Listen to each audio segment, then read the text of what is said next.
नमस्कार फ्रेंड्स। कहते हैं कि हिरन के जो दौड़ने की स्पीड है वो 90 किलोमीटर पर आवर होती है और शेर की जो दौड़ने की स्पीड है वो लगभग 60 किलोमीटर पर आवर होती है। लेकिन अक्सर शेर हिरन का शिकार कर लेता है। शेर की स्पीड कम होने के बावजूद भी वो हिरन को पकड़ लेता है और उसका शिकार कर लेता है। कभी सोचा आपने कि ऐसा क्यों होता है?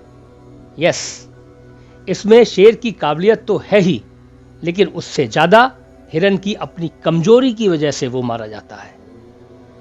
हिरन जब दौड़ रहा होता है और शेर उसके पीछे होता है तो हिरन अपने को शेर से कमज़ोर समझता है।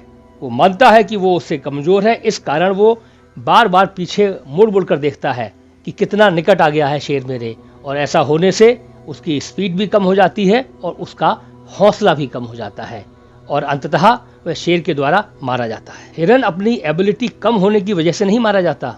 हिरन अपने को कम समझता है, अपनी एबिलिटी को शेर की एबिलिटी से कम समझता है, इसलिए मारा जाता है।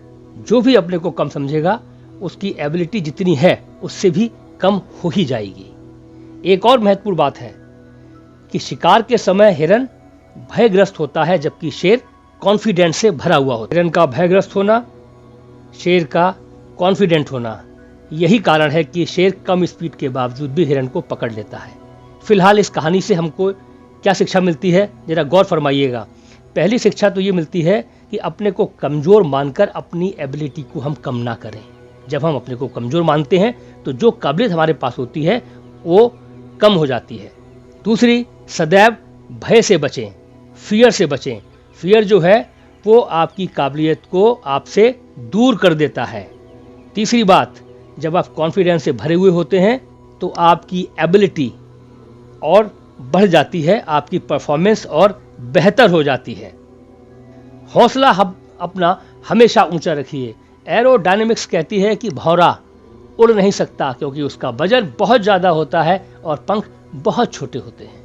लेकिन वास्तविकता यह है कि भौरा उड़ता है अपने हौसले की वजह से, अपने कॉन्फिडेंस की वजह से। एरोडायनेमिक्स के सिद्धांतों के खिलाफ भी भौरा उड़ता है। अपना हौसला बनाए रखें, भय से बचें और अपने को मजबूत समझें तो आपकी काबिलियत और डेवलप होगी, अन्यथा आपकी काबिलियत जो है वो कम हो जाएगी। आज के लिए बस इतना ही। नमस्कार।